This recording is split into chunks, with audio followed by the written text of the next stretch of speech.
Boa noite pessoal, boa noite a todos. Nós vamos dar início aos nossos estudos, e mais um estudo. Hoje nós vamos dar continuidade às perguntas a respeito do mundo espiritual. No domingo passado, explicamos aqui algumas curiosidades sobre a vida espiritual. Como eram muitas questões, nós não terminamos e vamos terminar hoje, tá bem? Vamos fazer essa abordagem. Então vamos, como sempre, vamos fazer a nossa prece.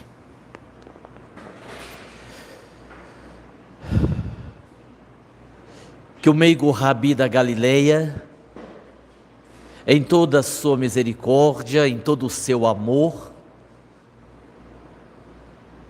possa nos alcançar, abençoando-nos uma vez mais. Que este grupo de estudos sobre a mediunidade se fortaleça cada vez mais e que estes aprendizados, estes exercícios possam anteceder novos grupos de trabalho, que em nome de Jesus possam estar auxiliando, ajudando a quem precise. Eis aí um dos lemas mais importantes da doutrina espírita: fora da caridade não há salvação.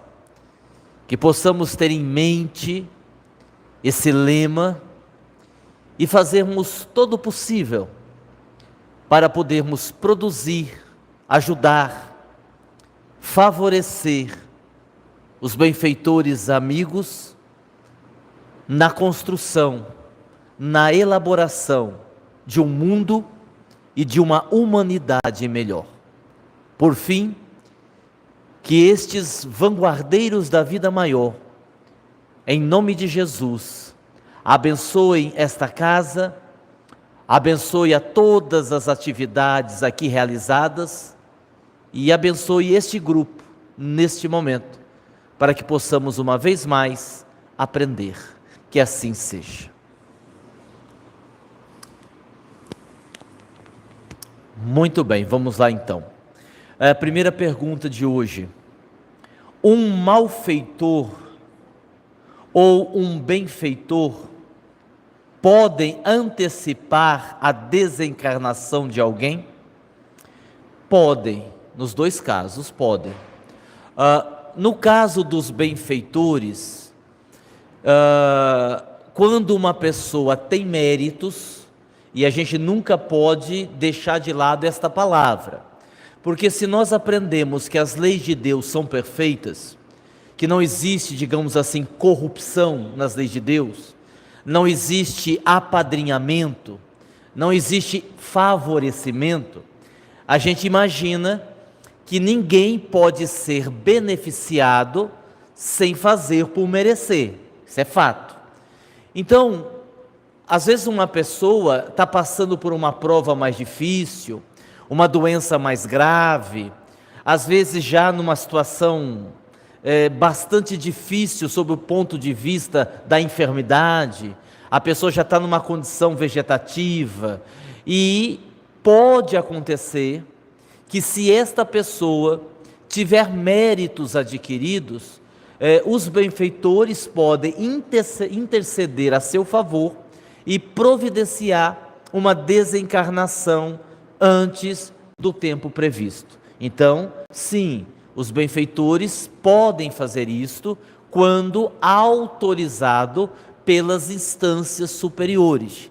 Existe aí uma série de situações que precisam ser avaliadas, porque a gente diz assim, mas se isso fosse verdade, a gente conhece pessoas de 85, de 90 anos, de quase 100 anos, que estão extremamente debilitados, sofrendo muito, eles não desencarnam? Sim, mas aí talvez exista a necessidade kármica, a necessidade de aprendizado, que faz com que o espírito viva aquela experiência até o final.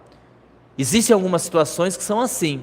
Eu tenho uma amiga e ela sempre pergunta do pai dela para mim, por que o pai dela ainda não desencarnou, já muito de idade, já com Alzheimer, já com muitas limitações, e ali, aquela labuta, é enfermeiro de noite, é enfermeiro de dia, é a família se mobilizando, e o senhorzinho está lá, firme e forte, como se diz, não tão firme, não tão forte, mas encarnado. E sempre que eu pergunto aos espíritos, que eu tive a possibilidade de perguntar, eles dizem assim, é um processo que ele precisa. O espírito não está pronto para desencarnar. Ele tem ali algumas pendências e ele vai ficar no corpo até esgotar todo o fluido vital, até o corpo não aguentar mais e ele ter falência múltipla dos órgãos. Mas ele não vai desencarnar antes. Há uma necessidade para o espírito de viver essa experiência até o final. Então, quando é assim, não. Aí não há autorização nenhuma, a pessoa vai ter que levar a prova até o final. Como eu disse, havendo a possibilidade, méritos adquiridos, os benfeitores podem antecipar. Os malfeitores, os espíritos inferiores, quando há a colaboração do encarnado, também pode fazê-lo. Que colaboração é esta? A invigilância. A gente sabe que nenhum espírito desencarnado, nenhum obsessor pode diretamente causar a morte de alguém. Diretamente não, mas indiretamente sim, né? Diretamente no sentido do espírito, entre aspas, matar uma pessoa. Agora, se há por parte de um obsessor um desejo em fazer isto, e a pessoa que é o alvo do obsessor é invigilante, e aí esse invigilante em vários sentidos, invigilante de dirigir acima da velocidade, invigilante de beber e dirigir, invigilante de tomar muito remédio, invigilante de se arriscar em situações que não precisava. Aí, quando esta pessoa abre essas brechas, ela facilita a ação de um obsessor, que aí sim pode levá-lo à desencarnação, não é? Seria um suicídio indireto, sem dúvida alguma,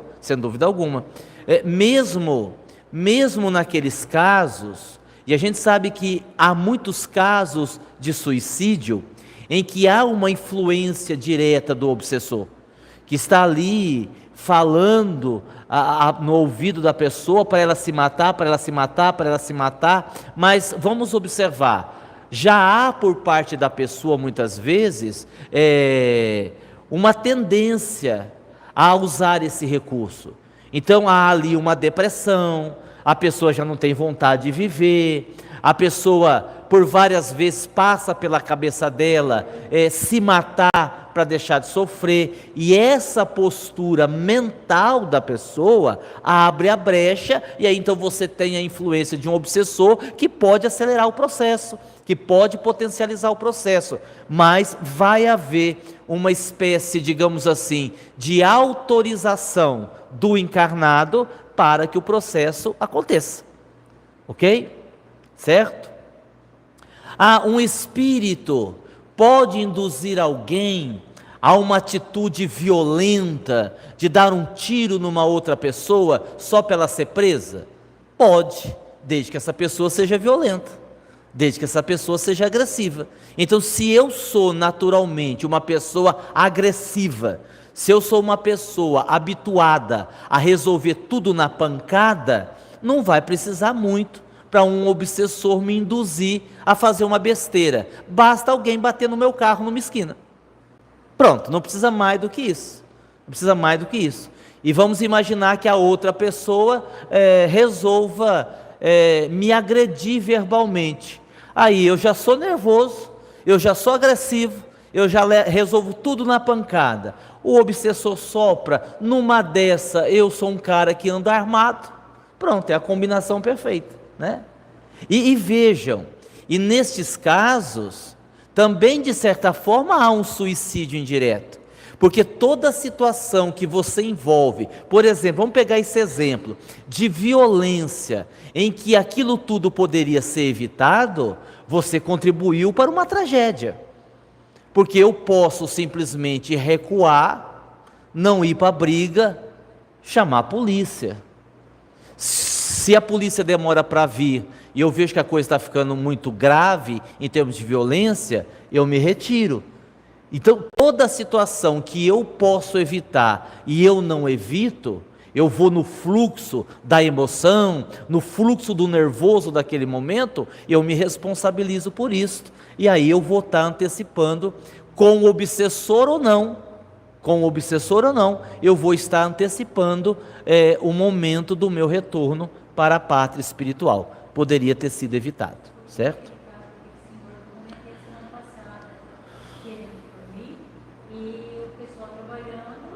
Aham. Sim.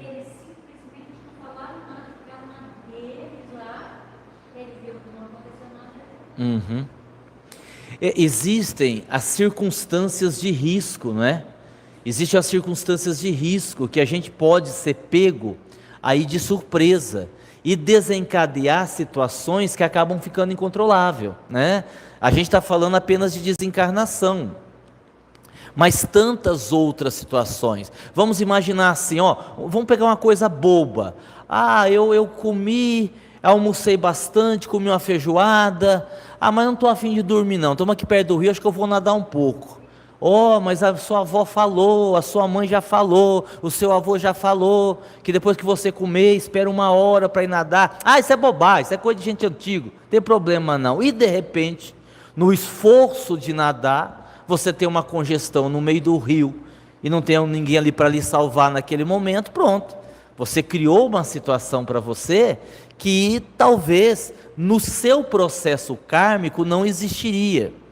É isso que a gente precisa fazer saber a diferença de determinadas situações que a gente vem a viver, se estava ou não estava no nosso processo, na nossa programação ou no nosso karma. Muita coisa sim, muita coisa não.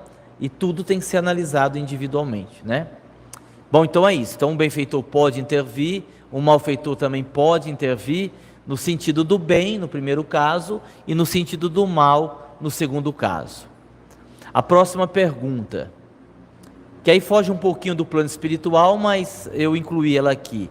A idade e a doença são empecilhos ao trabalho com a mediunidade? Então, depende da idade e depende da doença, né?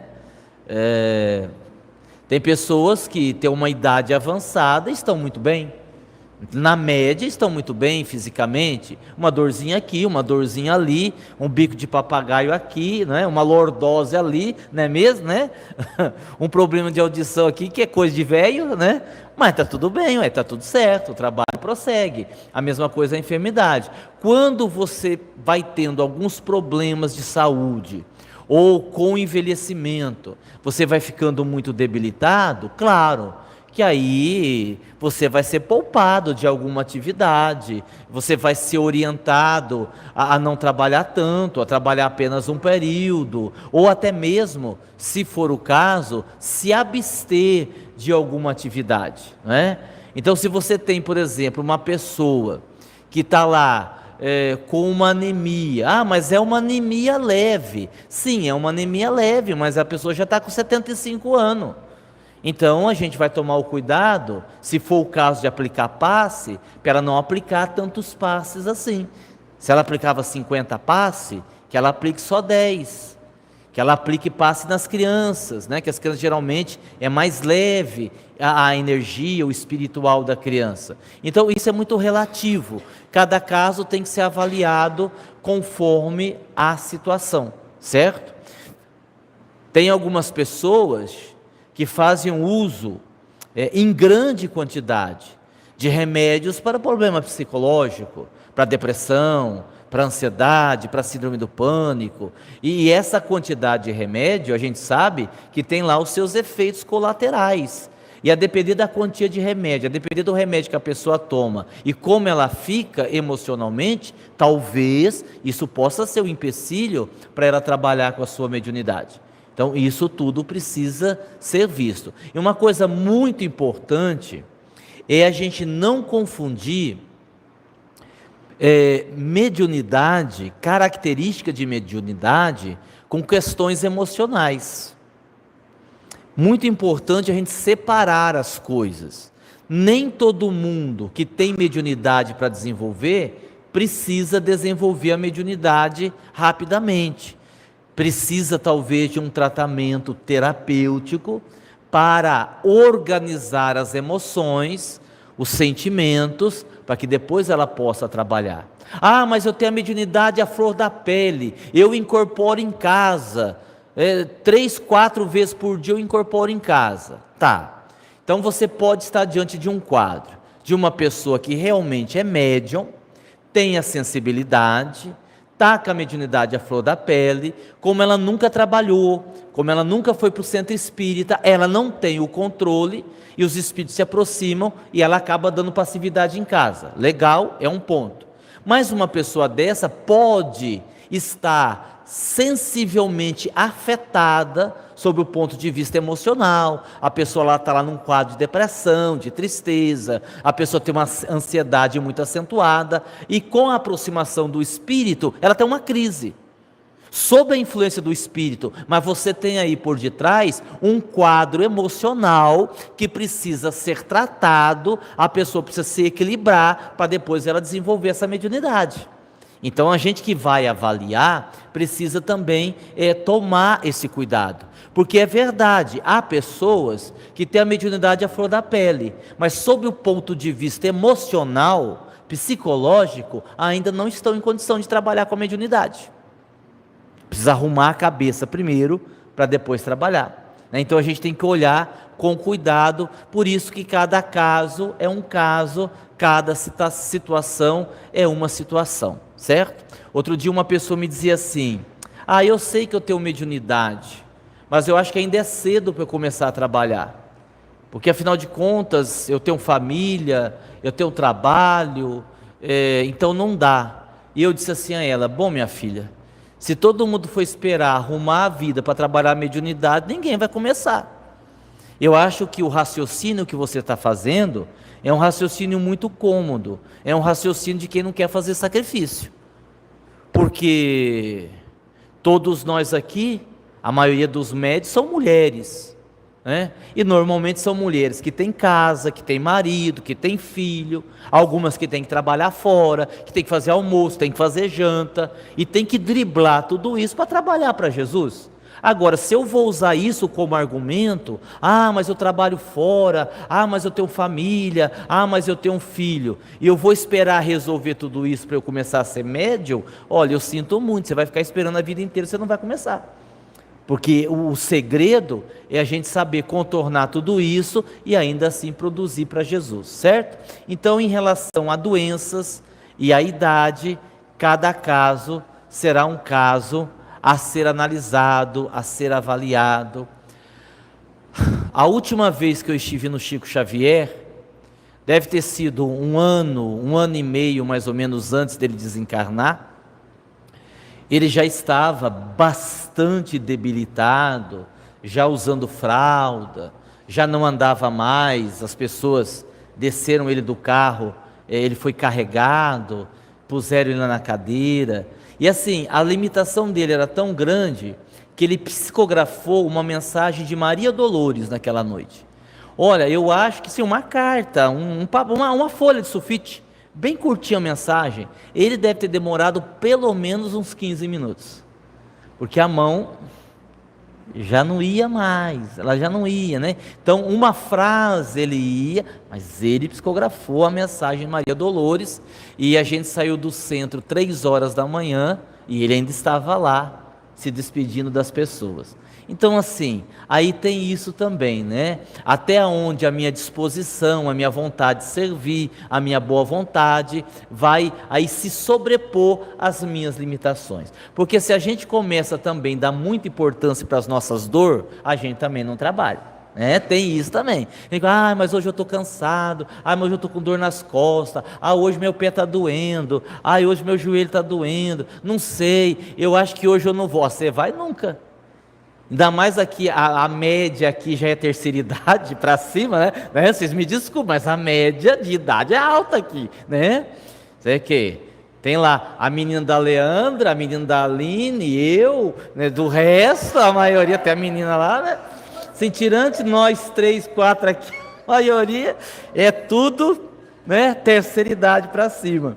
Então é claro que as dores, elas se fazem presente, e a gente tem que aí tentar superar isso, contornar isso e trabalhar. É um desafio, mas a gente tem que fazer isso. Terceira pergunta. Voltando a falar do trabalho no mundo espiritual, quem é que vai determinar o que é que nós vamos fazer do lado de lá? Bom, vamos pensar assim, é feita uma triagem, né? É feita uma triagem. Você desencarnou, você passa lá pelo período de adaptação no mundo espiritual, legal, é acolhido, é cuidado, tudo certinho, já está pronto para trabalhar, né?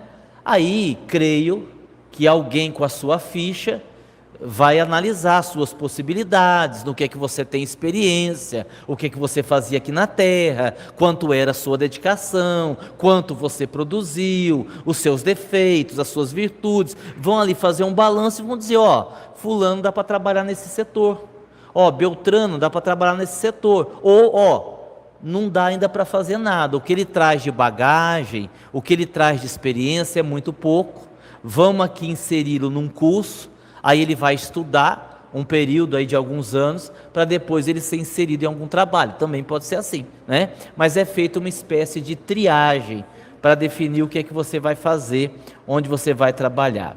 Se a gente estiver falando, e a outra pergunta, sobre estudos, grupos de estudos, que a pergunta é assim, qual grupo eu vou fazer parte? Então, tem a ver com afinidade, tem a ver com competência, tem a ver com necessidade, tem a ver com tudo isso. As afinidades, elas também existem no mundo espiritual. Por que nós optamos por frequentar o caminho de Damasco e não outro centro? Geralmente é por afinidade, pelo fato da gente se sentir melhor nesta casa e não tanto na outra. Às vezes pela metodologia de cada casa. Se nós estivermos falando dos espíritas encarnados, a gente sabe que cada casa espírita tem uma metodologia diferente, tem uma disciplina diferente, tem um jeito de trabalhar, outra tem outro jeito de trabalhar, e normalmente a gente vai se afinizando e gostando mais de uma do que da outra, e ali a gente se afiniza e ali a gente fica. Se eu estiver falando de estudos no mundo espiritual, aí não é só uma questão de afinidade, mas é também uma questão de competência da nossa parte. O que é que eu tenho condição de fazer? O que é que eu posso fazer? E de necessidade de aprendizado. Também esses critérios são levados em consideração para que eles definam tanto onde a gente vai estudar, como onde a gente vai trabalhar. Certo? Tudo isso é levado em consideração. Muito bem.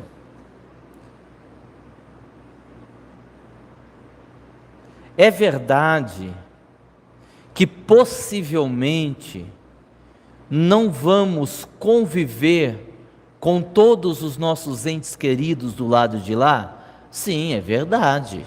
É verdade. Por alguns motivos diferentes. Primeiro, que alguns entes queridos que você tem podem estar numa dimensão superior à sua, não quer dizer superior à sua dimensão, superior à sua condição evolutiva, e você não vai ter acesso, porque está lá no livro dos Espíritos, que os bons podem ir em qualquer lugar, em toda parte. Para os não tão bons, existem determinadas regiões que são impedidas para eles. Então, vamos pensar assim, se você tem um filho, se você tem uma mãe, se você tem um marido, se você tem um amigo, que está num patamar evolutivo muito superior ao seu, e se vocês dois estiverem desencarnados, óbvio que ele poderá vir visitá-lo, mas você não poderá estar com ele habitando a mesma dimensão. Então isso seria um impedimento. Qual seria o outro impedimento? Às vezes aquela pessoa que você ama está numa tarefa específica. Você desencarna aqui em Votuporanga, fica numa cidade espiritual por aqui mesmo, trabalhando aqui mesmo. Ah, mas eu queria muito estar com a minha mãe. A sua mãe está lá no plano espiritual, correspondente à África, fazendo uma missão, realizando uma missão lá. Não dá para você ficar indo lá, ela também não pode ficar vindo aqui. Então, assim, vez ou outra vocês se cruzam. Ela te visita, mas você não vai poder conviver com ela. E ainda existe aquela situação que a pessoa pode ter reencarnado, né? Se geralmente pai e mãe, o encontro é natural, né? Agora, avô, bisavô, às vezes não dá tempo. Se o seu avô morreu, você era muito pequeno, né? O seu bisavô, até você viver a sua encarnação e chegar lá do outro lado, é possível que ele já tenha reencarnado, ou a sua bisavó, a sua avó, e isso pode impedir também esse reencontro. Pode impedir esse reencontro, digamos assim, até um certo ponto, porque mesmo que o seu avô esteja reencarnado, ele pode, em desdobramento, assumir a fisionomia do seu avô e ir encontrar, ele fazer uma visita. Não há nenhum impedimento em relação a isso, certo? Isso pode acontecer. Eu falo assim, daquela convivência permanente. A gente precisa entender que o mundo espiritual, ele tem certas leis, certas regras, que não podem ser burladas e que às vezes vão impedir esta convivência que a gente já imaginou um dia, de toda a nossa família se reunir do lado de lá. E a outra família que a gente tinha? Quem disse que essa família consanguínea que você está é a sua verdadeira família espiritual? De repente você desencarna e os laços de afetividade com outros seres que aqui você não lembrava são muito maiores, né? Você não vai deixar, por exemplo, de amar a sua mãe, mas talvez você se identifique mais com o espírito que foi sua mãe numa outra encarnação, e você encontra ela lá, e aí você vai lembrar e você vai querer ficar perto dela, certo? Tem tudo isso também, né? Às vezes você está com seu marido, você teoricamente o ama, tem uma boa convivência, e quando você desencarna, você descobre que seu príncipe encantado está em outro lugar, e aí o sapo de agora dançou, sinto muito, né? Aí, não é interessante isso, né? É interessante. Às vezes os espíritos, eles têm uma convivência aqui na Terra, cumprem o papel, cumprem uma prova, mas na hora que desencarna, até por uma necessidade evolutiva, cada um resolve tomar um rumo, cada um resolve tomar uma direção, e aí aquela proximidade deixa de existir, e esses espíritos vão se reencontrar, Deus sabe aonde, em outro lugar, em outra existência. É uma coisa curiosa isso, né? Porque a gente vai criando laços de afeto aqui na Terra, e a gente não sabe como é que isso vai se desdobrar do lado de lá. Então, nem sempre o que parece nem sempre a gente vai continuar junto. E às vezes sim. Na morte, o morto assiste o seu funeral? Eu vou assistir, para ver quem vai ficar falando mal de mim. Vou ver quem é que vai ficar lá com falsidade, vou dar um beliscão na pessoa que estiver lá. Assim, não é? Existem aí algumas situações, então você pode responder que sim, que não. Talvez o espírito, que ainda não esteja totalmente desconectado do seu corpo, talvez até para o espírito ter um aprendizado, os benfeitores mantenham ele ali um pouquinho, às vezes porque o espírito queira ficar ali, e outros não, e outros com a desencarnação, eles partem, e depois podem até assistir o seu velório, né? Numa outra ocasião, mas ali no momento não, isso é muito relativo, né? Eu acho que nós, por exemplo, que temos uma certa consciência, um certo conhecimento, acho que nenhum de nós vai querer ficar assistindo o próprio velório, né? Não vejo vantagem nenhuma nisso, né? Não tem necessidade nenhuma. Desencarnou, estou sabendo que desencarnei. E o seu corpo? Meu corpo, deixa eles lá enterrar, ficar lá velando, estou nem aí. Vou seguir meu caminho, né? Não vai ter mais aquele apego. Embora a gente leia. Por exemplo, quando a gente lê aquele livro, O Voltei, do irmão Jacó, que é a psicografia do Chico Xavier, ele participou do velório, ele ficou ali, ouvindo o que as pessoas falavam. Ele já sabia que estava desencarnado, sabia que estava morto, mas ele ficou por ali, vendo as pessoas. Então, inclusive, ele faz uma crítica, né? Ele fica irritado, porque ele diz que um monte de gente contando piada no velório dele, que não havia nenhum respeito, que ninguém estava ali fazendo uma prece e tal. O pessoal estava mais ali para cumprir algo social, né? Contando piada. Ele fica muito nervoso com isso. Foi uma experiência dele. A gente precisa lembrar, é igual quando você lê Memórias de um Suicida, da Dona Ivone do Amaral Pereira. Aí todo mundo pensa que aquela é a história de todos os suicidas, todos que se matam passam por aquilo. Não, não, é Memórias de um Suicida, de alguém que cometeu suicídio e viveu aquela experiência. Outras histórias podem ser diferentes, podem não ser exatamente daquele jeito. Claro que toda morte por suicídio vai haver um grande sofrimento, e isso sim, isso a gente já sabe, e a gente sabe o motivo, mas não quer dizer que seja igual toda a história, toda a situação. É uma história daquele indivíduo, daquela pessoa que resolveu narrar para nos alertar, certo? Então,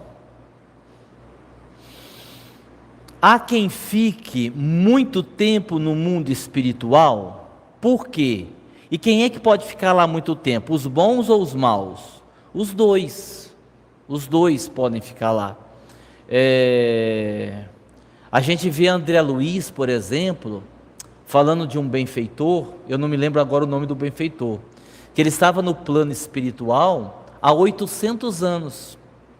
Há 800 anos que ele não reencarnava, porque ele tinha uma atividade muito extensa no mundo espiritual, e ele foi ficando, as tarefas foram aumentando, ele estava lá 800 anos, mas os espíritos são muito inteligentes, eles também resistem à reencarnação, o máximo que eles conseguem, eles vão resistindo, até para que eles não percam poder. Porque se você tiver um espírito, e a gente aqui assistiu o estudo de quarta-feira, quando a gente falou da estrutura do mal, quando a gente falou dos magos negros, dos cientistas, dos dragões. Então, se você pegar esses espíritos, eles comandam legiões do outro lado. Então, a reencarnação é um problema, porque eles têm que deixar alguém no lugar. E esse alguém que ficar no lugar pode roubar o comando dele. Quando ele desencarnar, ele não tem mais o comando, né? Então eles vão resistindo ao máximo que podem reencarnar. E existem espíritos vinculados ao mal, que também estão no mundo espiritual há 500 a 600 anos sem reencarnar, já com uma certa deformação no corpo astral, no perispírito. Exatamente. Próxima. Essa aqui eu vou responder outra hora, né? Essa pergunta é muito interessante. Como a gente começa a incorporar? Incorporando, né? Aí depois a gente explica essa questão melhor. Em se tratando de benfeitores, por que são sempre os mesmos que se comunicam nas nossas sessões? Duas coisas. São sempre os mesmos que se comunicam. Não significa que são só eles trabalhando, né?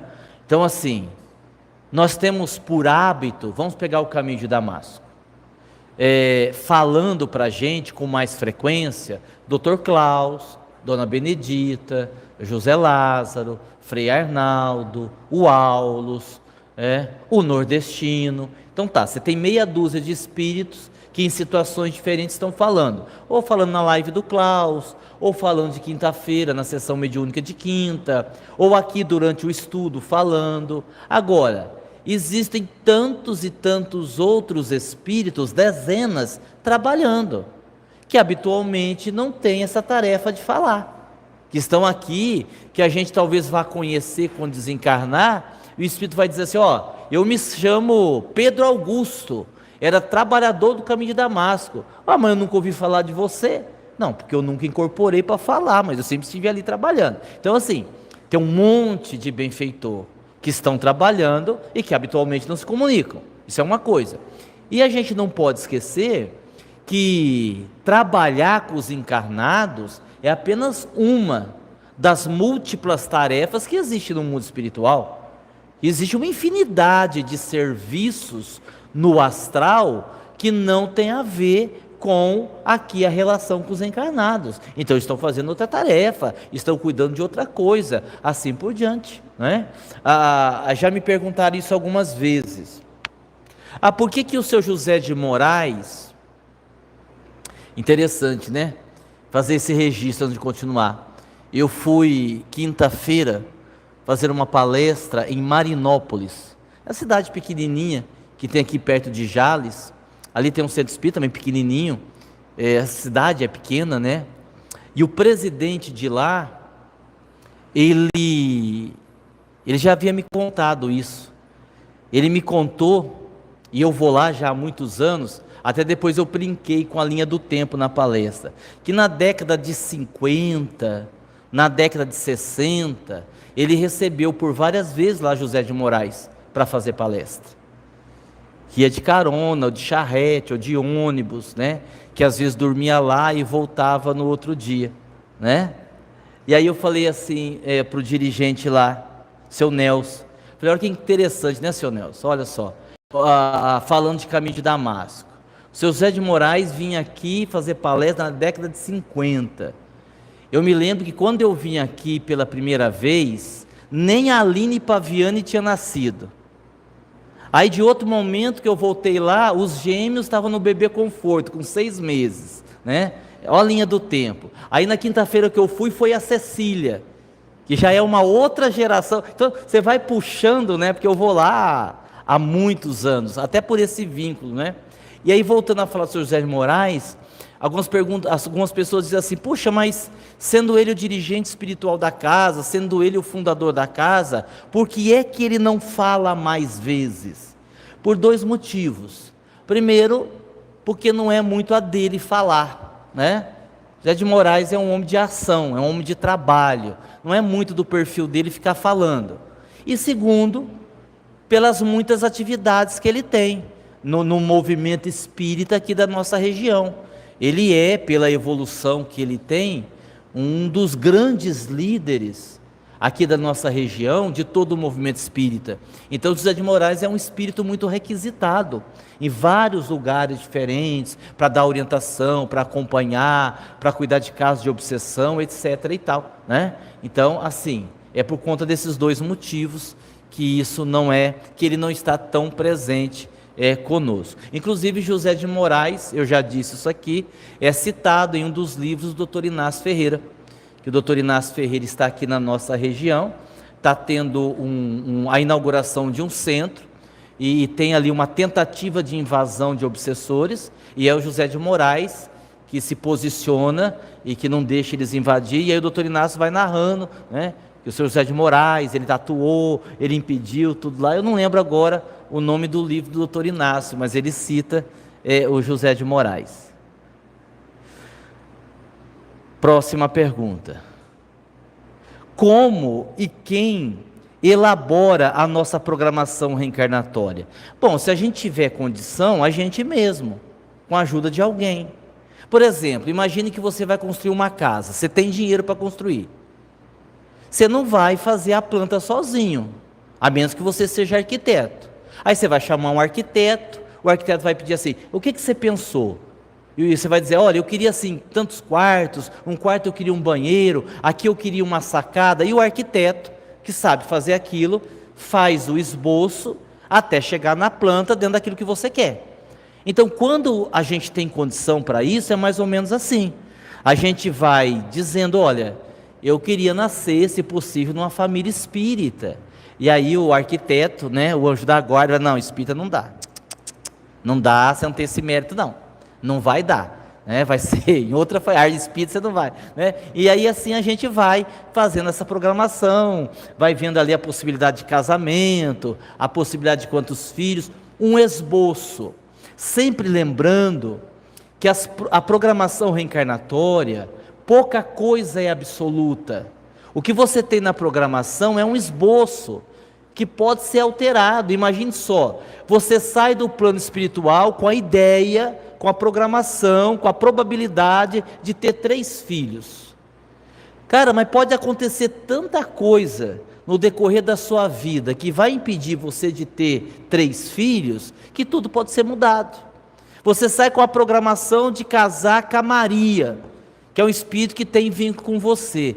Puxa vida, mas até você conhecer a Maria, até vocês se entenderem e ficarem juntos, um monte de coisa pode acontecer. Principalmente as nossas inclinações do passado. E isso pode alterar tudo, isso pode mudar tudo. Entendeu?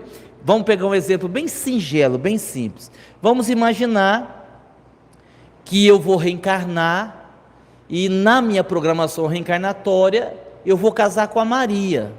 Quem é a Maria? A Maria é um espírito que tem vínculos comigo, né?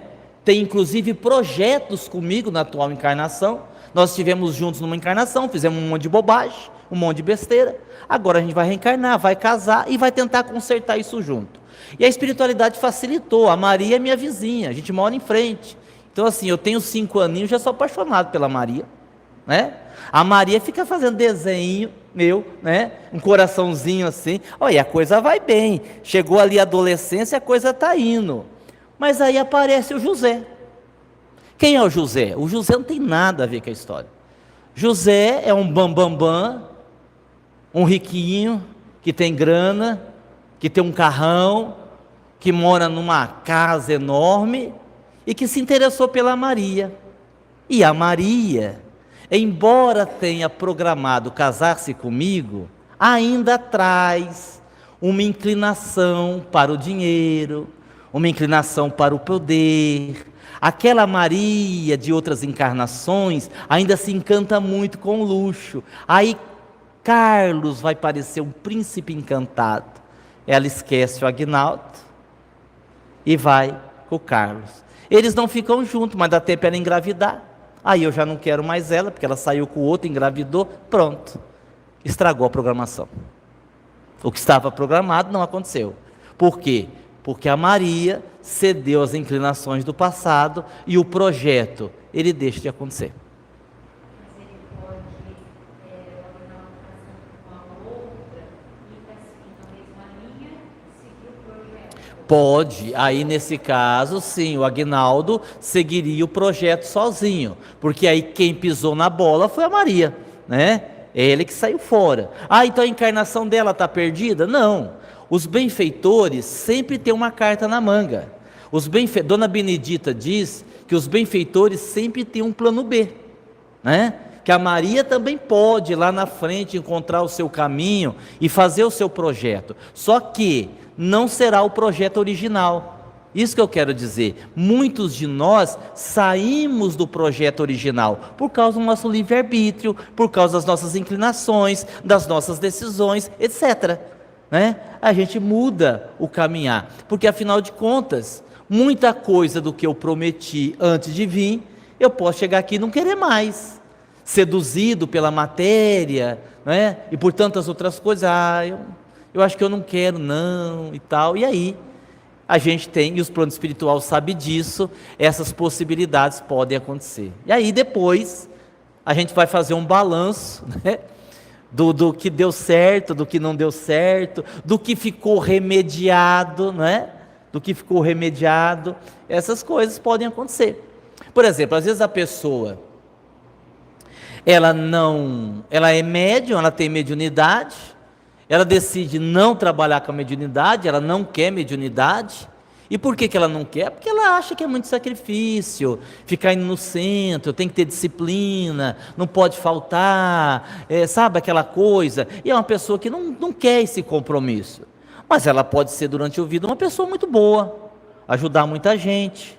E aí a hora que ela desencarnar, ela fez muita coisa boa, mas vai ficar uma lacuna, né? Tem ali um buraco, né? Aquele trabalho que era para ela realizar como médium, ela não realizou. E aí então vai ficar faltando essa questão, certo?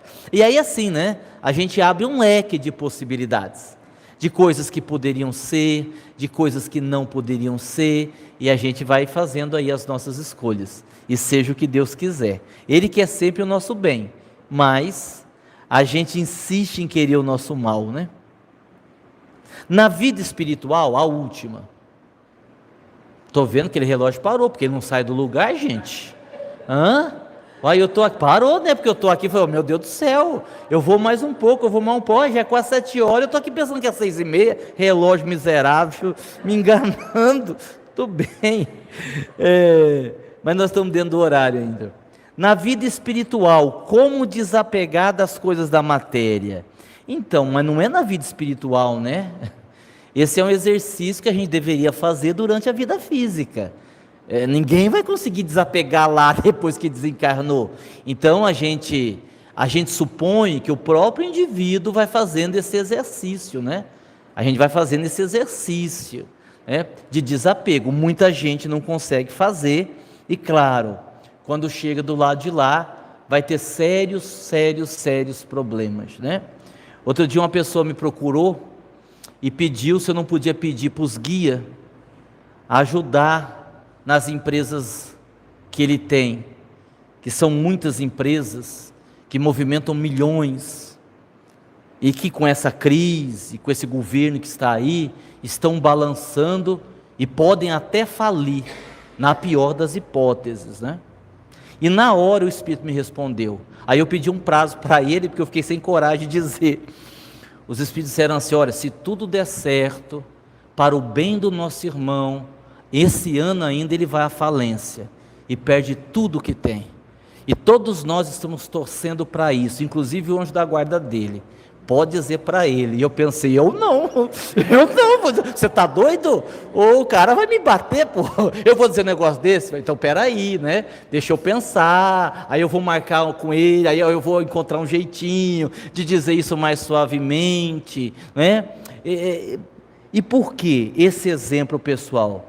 Porque o cara está perdendo a encarnação, literalmente está perdendo a encarnação. É dinheiro, e mais dinheiro, e mais dinheiro, e mais dinheiro, e sonha com dinheiro, levanta pensando em dinheiro, e aumentar o patrimônio, metade da encarnação já foi embora, não fez nada que tinha que ter feito, não se dedicou a nada que tinha se dedicado, não busca a espiritualidade, então o plano espiritual está tentando ajudar ele nisso. Olha só que coisa estranha, né? Ajudar ele à falência, que beleza.